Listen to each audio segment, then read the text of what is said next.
Hello दोस्तों, नमस्कार, आदाब।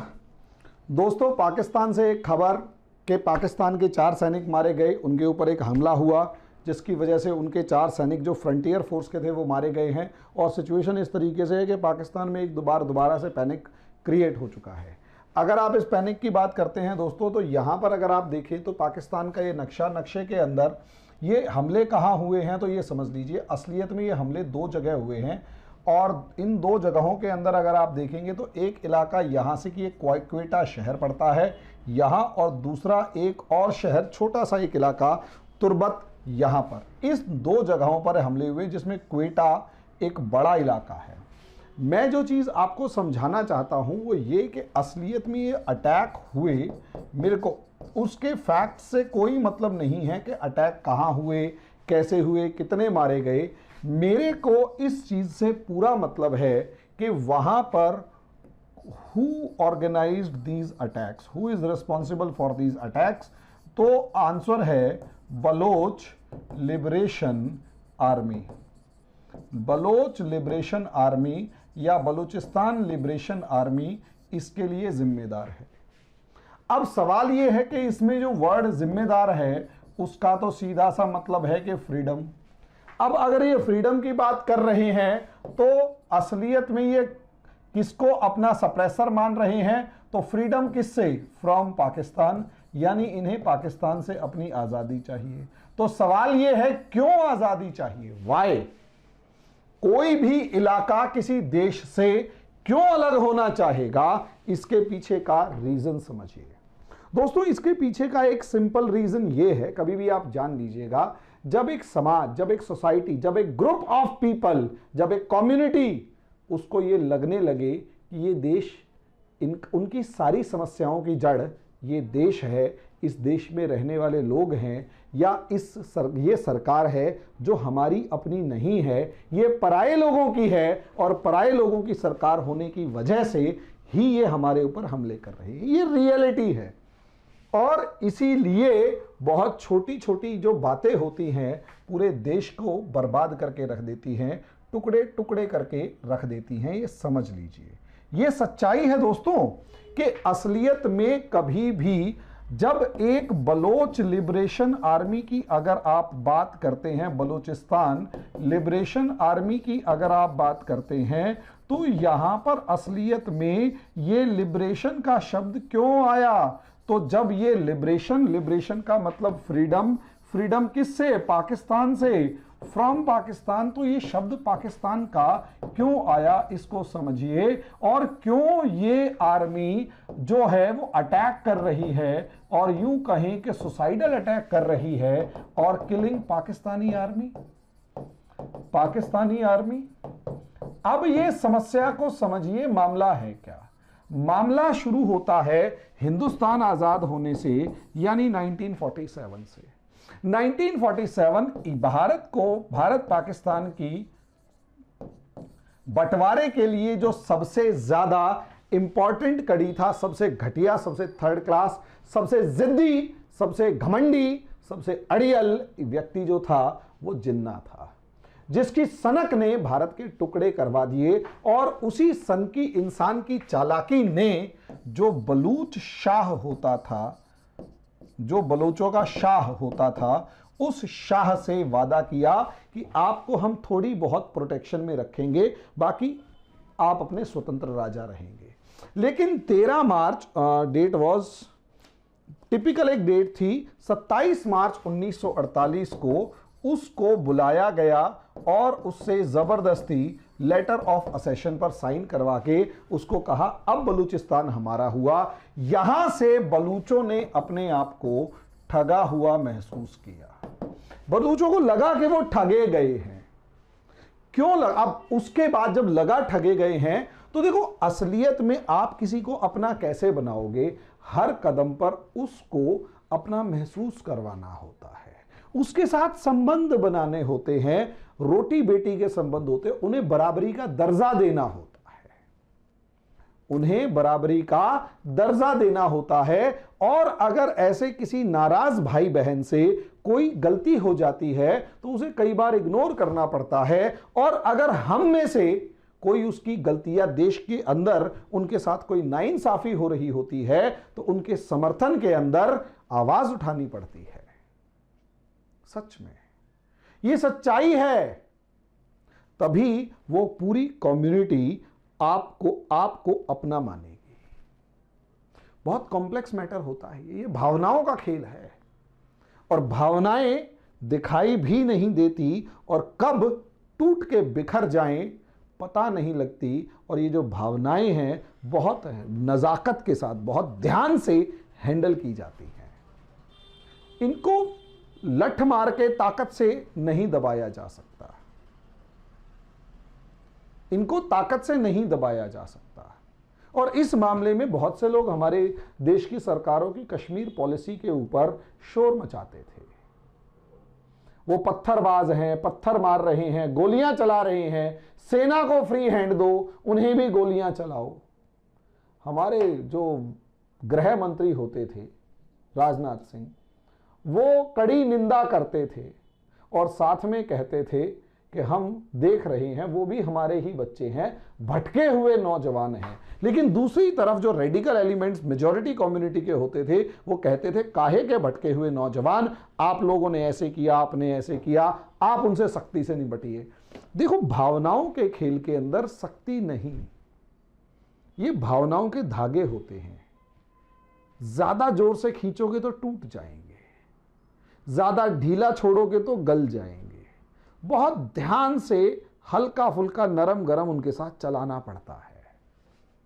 कश्मीर के साथ यही था। आज के दिन देखो जनता खुश, भाई देखो रिजेंटमेंट रहेगा, गुस्सा थोड़ा बहुत रहेगा, लेकिन मेजॉरिटी कम्युनिटी मेन स्ट्रीम में जुड़ चुकी है।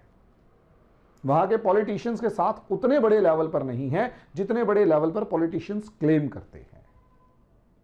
यहां क्या हुआ, यहां पर पाकिस्तान के अंदर सबसे बड़ी प्रॉब्लम यह आई कि असलियत में पाकिस्तान का बड़ा हिस्सा, लगभग 30% हिस्सा, या यूं कहें ये वाला हिस्सा जो है ये पंजाब था। ये पंजाब था और इसमें पंजाबी कम्युनिटी थी। इस पंजाबी कम्युनिटी ने 90% गवर्नमेंट जॉब्स पर कब्जा कर लिया। मैक्सिमम मेजॉरिटी जो आर्मी की है उस पर कब्जा कर लिया, मेजॉरिटी आर्मी पर कब्जा कर लिया। उसके बाद बड़ा है, पॉपुलेशन इसकी है 60%। टोटल कंट्री की 60% पॉपुलेशन ने 90% गवर्नमेंट जॉब्स और मेजॉरिटी आर्मी और रिसोर्सेज और बजट और सब चीजों पर कब्जा कर लिया। और देखो इसकी एरोगेंस, देखो इस कम्युनिटी की और कम्युनिटी के लीडर्स की, कि ये बाकी सभी कम्युनिटी को बिलो अ लाइन समझते हैं, कि बिलो स्टैंडर्ड समझते हैं। और इसी कम्युनिटी जो पाकिस्तान की जो पंजाबी कम्युनिटी है, उसी की एरोगेंस ने बंगालियों को नीचे हिसाब से देखा, सत्ता उन्हें देने से मना कर दिया। नतीजा हुआ ये 1971 में बंगाली भी अपने आप को पाकिस्तानी मानने से मना कर देते हैं। बहुत, और इसी पाकिस्तानी आर्मी जो पंजाबी आर्मी है, इस पंजाबी आर्मी ने बांग्लादेश के अंदर जो तूफान मचाया था उसका क्या कहा जाए। हद से ज्यादा तूफान और अत्याचार किए गए, हद से ज्यादा तूफान मचाया गया, अत्याचार किए गए बांग्लादेश के अंदर। बांग्लादेश अलग हो गया। और उसके बाद कभी भी किसी भी देश की सबसे बड़ी खास बात है, झटका लगे तो सीखो। देश क्या, इंसान की भी खास बात है, झटका लगे तो सीखो, इंट्रोस्पेक्शन करो, अपनी कमियों को दूर करो, इतिहास से शिक्षा लो। अगर इतिहास से शिक्षा नहीं ली तो तुम्हें जो ठोकर लगी उससे शिक्षा लो। लेकिन इन्होंने नहीं ली। आज भी मेजॉरिटी जो पाकिस्तान की गवर्नमेंट है वो या तो एक बार पाकिस्तान के इलाके सिंध से आ जाती है, एक बार पंजाब से आ जाती है। पाकिस्तान पीपल्स पार्टी एक तो वो है, क्या नाम है, नवाज शरीफ की है, और एक वो पीएमएल पाकिस्तान मुस्लिम लीग नवाज शरीफ है, और पाकिस्तान पीपल्स पार्टी जो है वो बिलावल भुट्टो की है। दोनों ने अपनी अपनी सरकारें बांट रखी हैं। मजे की बात यह, 60% पॉपुलेशन इसके पास, और कराची शहर जो पूरे पाकिस्तान का सबसे बड़ा शहर है, पूरी पाकिस्तान की इकोनॉमी का 70% कराची से। और बजट का जो डिवीजन होता है उसमें 70% पंजाब प्रोविंस ले जाता है और 30% इन्हीं को मिलता है। तो पाक कराची और सिंध के अंदर वैसे गुस्से में है। हम बलोच बलोच क्यों कहें, हम बलोच आर्मी को क्यों कहें, यहां सिंध लिबरेशन आर्मी भी है, सिंध लिबरेशन आर्मी भी है। और आए दिन ये जो सिंध लिबरेशन आर्मी है ये भी पाकिस्तान में खुले तौर पर खुलेआम हमला करती है, दबा के हमला करती है। तो असलियत में पाकिस्तान की सेना पर हमला हुआ वो हम जानते हैं, उसमें 4 सैनिक मारे गए, ये एक इंफॉर्मेशन है। हमला क्यों हुआ, उसके पीछे का बैकग्राउंड क्या है, ओपिनियन क्या है, इन सब चीजों का एनालिसिस करना जरूरी होता है। तो बलूचिस्तान के अंदर सबसे बड़ी समस्या क्या है कि ये पूरे देश का 44% एरिया पाकिस्तान का बलूचिस्तान में है, 44% एरिया पाकिस्तान का बलूचिस्तान में है। पॉपुलेशन जो है वो 2 से लेकर 5% के आसपास है, बहुत ही स्पार्सली पॉपुलेटेड है, स्पार्सली पॉपुलेटेड है यानी बहुत कम जनसंख्या है। एरिया बड़ा है, जनसंख्या कम है। पंजाब का एरिया छोटा है, जनसंख्या ज्यादा है। लेकिन खास बात क्या है, ये रिसोर्स रिच है, ये रिसोर्स रिच है यानी हद से ज्यादा संसाधन यहां पर हैं। बहुत सारी जो रिसोर्सेज हैं, ऑयल से लेकर नेचुरल गैस से लेकर बहुत सारी दूसरी चीजें, मिनरल्स वगैरह सारे यहीं पर हैं। और तीसरी सबसे बड़ी खास बात, ये इस चीज को माने या ना माने, पाकिस्तान की स्ट्रेटेजिक लोकेशन की अगर आप बात करें तो पाकिस्तान की स्ट्रेटेजिक लोकेशन का मैक्सिमम पार्ट यही है। अगर पाकिस्तान अपने आप को गेटवे ऑफ सेंट्रल एशिया कहता है, पाकिस्तान का यह दावा है कि अमेरिका और अमेरिका के फ्रेंड्स अगर सेंट्रल एशिया जाना चाहते हैं, अफगानिस्तान जाना चाहते हैं, तो उसे या तो पाकिस्तान से जाना पड़ेगा या ईरान से जाना पड़ेगा। ईरान से हो रखी है दुश्मनी, तो पाकिस्तान ही इनके लिए क्या है, गेटवे टू सेंट्रल एशिया। लेकिन सोचकर देखिए, असलियत में पाकिस्तान नहीं, ये बलूचिस्तान इलाका जो है ये है गेटवे टू सेंट्रल एशिया। और यही सबसे बड़ा रीजन है इस टाइम पर कलेश का, कि पाकिस्तान जो है वो इकोनॉमिक क्राइसिस से गुजर रहा है, इकोनॉमिक क्राइसिस से गुजर रहा है, लेकिन मिनरल्स और सब चीजें तो इस बलूचिस्तान के पास हैं। स्ट्रेटेजिक लोकेशन भी ज्यादातर बलूचिस्तान की है। पॉपुलेशन जो है वो लगभग 2% के आसपास है। तो यहां अब शुरू हो चुकी है चालबाजी। इस पाकिस्तान ने अब यहां क्या करना शुरू किया कि सबसे पहले CPEC चाइना से बात करी, और चाइना से $45 बिलियन की जो बात कर रही थी वो अब बढ़ते बढ़ते $62 बिलियन का CPEC हो चुका है। CPEC, CPEC, China Pakistan economic corridor. इस चाइना पाकिस्तान इकोनॉमिक कॉरिडोर के अंदर क्या है, इतना सारा पैसा लिया गया और यहां से कुनमिंग से लेकर और इस तरीके से इस्लामाबाद, लाहौर से ये जो रोड आ रहे हैं, कराची होते हुए और सीधे सीधे यहां ग्वादर तक का पूरा CPEC है, ग्वादर तक का पूरा CPEC है। और सबसे ज्यादा इंपॉर्टेंट जो स्ट्रेटेजिक पार्ट है इस पूरे CPEC का, वो पूरी कोस्ट लाइन जो है वो बलूचिस्तान की ली जा रही है। और सबसे बड़ी बात, बलूचिस्तान की ली जा रही है, पोर्ट बलूचिस्तान के इलाके में है और रिसोर्सेज बलूचिस्तान के इस्तेमाल किए जा रहे हैं। अब उम्मीद ये होती है कि इतना सारा पैसा आएगा, इसके अंदर इन्वेस्टमेंट जब आती है ना दोस्तों, तो खुशी भी होती है। इन्वेस्टमेंट जब आती है तो वो साथ में एम्प्लॉयमेंट लेके आती है। इन्वेस्टमेंट जब आती है साथ में डेवलपमेंट लेके आती है। इन्वेस्टमेंट जो आती है वो साथ में एक अलग लेवल का एक अप्रोच लेके आती है लोगों के बीच में। लेकिन प्रॉब्लम क्या आई, एम्प्लॉयमेंट के नाम पर या तो चाइनीज आए या फिर पाकिस्तानी पंजाब से बहुत बड़ी संख्या में लोगों को ला लाकर यहां पर बसाया गया, यानी आर्टिफिशियल डेमोग्राफिक चेंज करने की शुरुआत की गई। आर्टिफिशियल डेमोग्राफिक चेंज करने की बात की गई कि भाई पॉपुलेशन पहले ही बहुत कम है इन लोगों की, एक काम करो यहां पंजाबियों को ला ला के बसाना शुरू कर दो। कुछ तो चाइनीज ने घेर लिया, रही सी बात पंजाबियों को अगर यहां बसाना शुरू कर दोगे तो बड़ा इलाका, यहां पॉपुलेशन पंजाबियों की ज्यादा होगी, उस पूरे बलूचिस्तान इलाके में बलोच अपने ही घर में माइनॉरिटी हो जाएंगे। और जब ये बलोच अपने ही घर में माइनॉरिटी हो जाएंगे तो इनको किसी भी तरीके से ट्विस्ट एंड टर्न्स में तोड़ा मरोड़ा जा सकता है, और अगर इसको तोड़ा मरोड़ा गया तो यहां बलूचिस्तान की एग्जिस्टेंस ही खत्म हो जाएगी। पाकिस्तान ये चाल चल रहा है। इसीलिए अगर आप देखोगे तो बलूचिस्तानियों ने हथियार, पहले तो वैसे ही ठगे हुए महसूस कर रहे थे, अब जब इन्वेस्टमेंट आई तो उसके अंदर भी ना इनको अपने हाथ कुछ लगता हुआ नजर नहीं आया। ना स्कूल बने, ना हॉस्पिटल्स बने, ना और दूसरी चीजें बनी। सड़क यहां से एक निकाली गई और सीधा अपने देश के अंदर दूसरी जगहों पर ठगा हुआ सा महसूस कर रहे हैं कि जो स्ट्रेटेजिक इंपॉर्टेंट लोकेशन है वो तो हमारी ली गई, बाकी सारी इन्वेस्टमेंट अपने इलाके में गई, हम तो खाली बैठे हुए हैं। ना स्कूल ना हॉस्पिटल, सबसे पिछड़ी हुई सबसे गरीब कम्युनिटी यही है, और सबसे ज्यादा मारे जाने वाले लोग यहीं पर हैं। आर्मी को फ्री हैंड दे रखा है तो इन लोगों ने भी हथियार उठा रखे हैं और खुल के अब मार रहे हैं, खुलकर मार रहे हैं इसको पाकिस्तानी आर्मी को।